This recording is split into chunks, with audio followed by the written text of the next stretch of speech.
Hello दोस्तों, नमस्ते, राम राम, राधे राधे, नमो बुद्धाय। Buddha thought channel में आपका स्वागत है।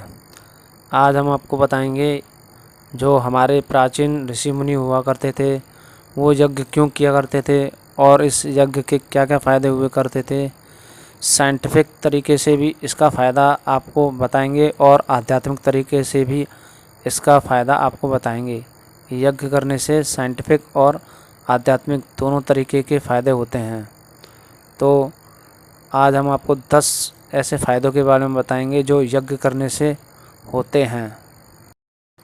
पहला फ़ायदा यह है कि यज्ञ करने से वातावरण शुद्ध होता है। दूसरा इसका फ़ायदा यह है कि भारतीय विज्ञान अनुसंधान केंद्र के द्वारा यह प्रमाणित किया गया है कि आप किसी बंद कमरे में यज्ञ या हवन कीजिए और उस कमरे में करीबन 96% बैक्टीरिया कमरे के अंदर मर जाते हैं और कमरा बिल्कुल साफ़ हो जाता है, बैक्टीरिया रहित हो जाता है। तीसरा फ़ायदा मन को शांति मिलती है, आध्यात्मिक तौर पर और परिवार में भी शांति रहती है। हवन सामग्री या यज्ञ में इस्तेमाल की जाने वाली चीज़ों में जैसे लौंग, इलायची, कपूर, भस्म और जो भी हवन सामग्री का सामान होता है, जो भी लकड़ियाँ होती हैं, खास करके आम की लकड़ी, इन सभी में वातावरण को शुद्ध करने की शक्ति होती है। यह वातावरण से बैक्टीरिया को हटाती है और वायु को शुद्ध करती है। ख़ास तौर पर आम की लकड़ी से हवन करने से वातावरण बहुत शुद्ध होता है। पांचवा फ़ायदा आपका यह है कि देवी देवताओं को प्रसन्न करने के लिए यह बहुत अच्छा माध्यम है।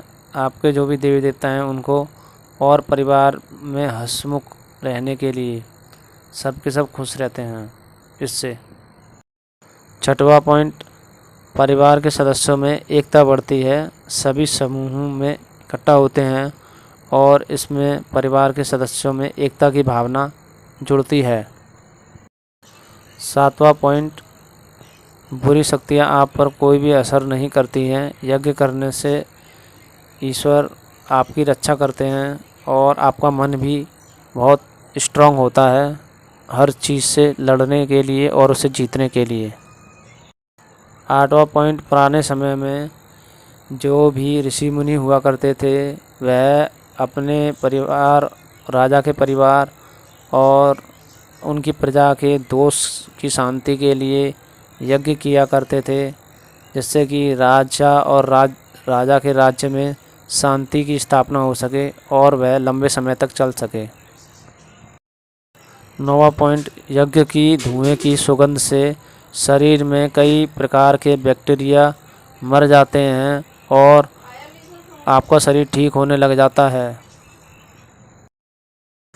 10वां पॉइंट, जितने भी हमारे पुराने ऋषि मुनि हुआ करते थे उन्होंने यज्ञ, मेडिटेशन और इन्हीं के ज़रिए से भगवान को भी जीता है और भगवान के द्वारा बहुत सारे सद्कार्य उन्होंने किए हैं। किसी भी शुभ कार्य की शुरुआत करने के लिए हवन आवश्यक है, हवन यानी कि यज्ञ आवश्यक है, जिससे वह काम अच्छी तरह से सफल होता है।